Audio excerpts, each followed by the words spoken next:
It is strange, is it not? How some places just feel wrong. That is how it was with the old asylum. People in town called it Cursed. We called it an adventure. But that night we learned the truth. We should never have gone inside. We thought we would just explore a creepy old building, take some pictures. And maybe freak each other out a little. Harmless fun, right? Until the door slammed behind us. There was no wind, no one nearby. Just bam. Locked. We laughed it off at first, but the deeper we went, the more it felt like the asylum was watching us.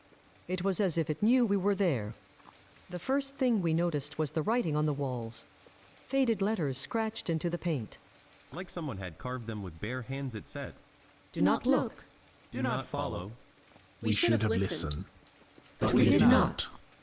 Jamie said it was just graffiti. He called it some edgy kid messing around. So, we kept going. It was not long before we heard the first noise, a faint crying sound, like a child lost in the halls. Jamie said we should check it out. I said we should leave. And Jamie won. Of course. So, we kept going. We followed the sound down a long hallway. It got colder the closer we got. My breath started fogging up. The crying just stopped. It was as if someone cut it off. And then we found the chair. That old, rusted wheelchair, just sitting there in the middle of the hall. We walked past it. But Jamie stopped. He said he saw someone sitting in it, a girl in a hospital gown. Long black hair. But when we turned around, the chair was empty. That was when Jamie started acting weird.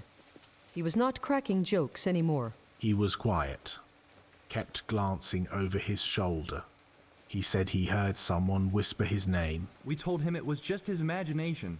But deep down, we all felt it. But heavy, suffocating dread. Like the walls were closing in. Because they were. The hallway was shorter when we tried to leave. The door we came in through was no longer there. Just more halls. Jamie wanted to run, but the rest of us, we froze. That was when we heard it again. The crying. Only this time, it was behind us. We should have kept moving. But Jamie turned around. He was the first one who saw it. The shadow. Tall, hunched, just standing there at the end of the hall. It had no face. We ran. We did not look back. Did not stop. But the halls kept changing, twisting, like a maze that did not want us to leave. And then Jamie was no longer with us. We heard him scream. Once. And then, nothing. We searched for him. We yelled his name. But all we found was his flashlight lying on the floor. And the chair. That cursed wheelchair. Right where he had been standing. We knew we would not find him. The asylum had him now. We never found the way out. We have been walking these halls ever since, watching others come and go. Hearing their screams echo through the walls. They never last long. Just like us. And now you have heard our story. You should not have listened. Because now, it is your turn. The asylum is always hungry.